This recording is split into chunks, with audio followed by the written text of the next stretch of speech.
Most can agree that zombie films, and even how the monsters are presented in fiction at large today, was founded by one George A. Romero.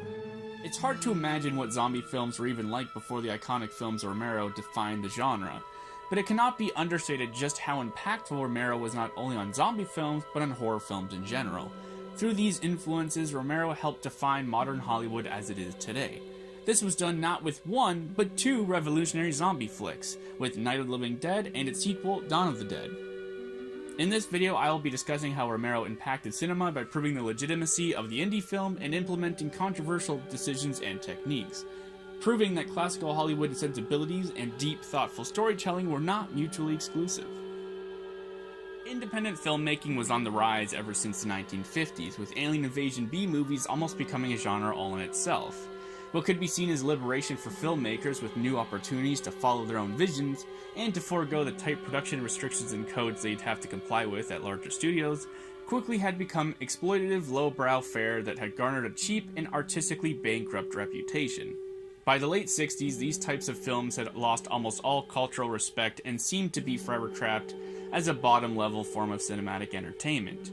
This is the scene in which Romero had stepped onto when he released Night of the Living Dead in 1968. This film was a revolution, not just for zombie films or even horror films, but for the indie film scene in general. On a purely zombie horror level, it basically is the first true zombie film, ditching the voodoo Haiti roots of the subgenre and instead having zombies be a relentless, ever-growing horde of flesh-eaters. This has completely recontextualized zombies as a cultural icon. But as an indie film, it has become a cinematic landmark. Romero and his team creating it on pennies compared to major studios with nobody actors. Not only was it a huge success despite shaking conservative moviegoers, but it brought a new level of attention and credence to the idea of creating indie films and going against classical tradition. Indie films can now be taken seriously and could even stand up to major motion pictures. Romero did all of this while still crafting a story with deep themes and not following the conventions he was surrounded by. So it's one thing that Night of the Living Dead was a commercial and critical success, making more than 250 times its budget and being preserved in a national film registry. But it is also important that while doing that, it was also doing other significant things. Romero's film was not only unconventional due to its indie roots, but also with the decisions made in the film. One of the most commendable things that was done with this film was the casting of Dwayne Jones as Ben, a black lead.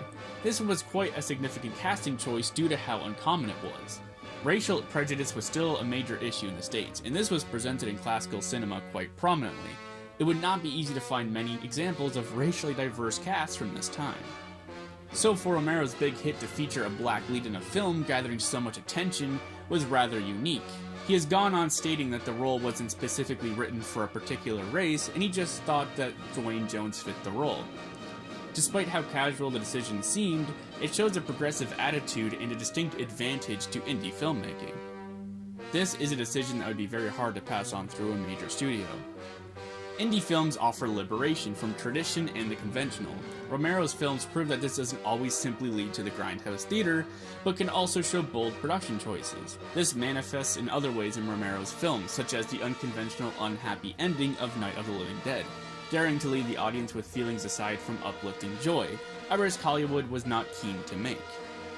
There is one more significant aspect of the film that kept it distinct from its highly produced brethren: the gore and violence. Through the 50s and 60s, censorship was beginning to lessen, with the previously mentioned Z movies being a breeding ground for the shocking. Romero does not shy away from this at all, and while Night features hard-hitting, violent scenes, Dawn of the Dead might be a better showcase of just how crude Romero's filmmaking can be. By the late 70s, gore was not so uncommon, with things like Texas Chainsaw Massacre and the beginning of the slasher genre.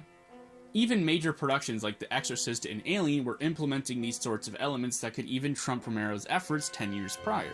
But what made Dawn so impactful was not just how it had humanoid figures being dismembered and carnage being almost as regular as breathing, but how this was implemented alongside social commentary and relevant themes with characters to explore said themes. Now, Night certainly has themes and characters that go further than traditional grindhouse film, but it left different ripples in the film industry than that. Dawn, on the other hand, was influential and memorable because of the commentary it brought to the table. In many ways, Dawn steps it up in nearly every fashion as a sequel.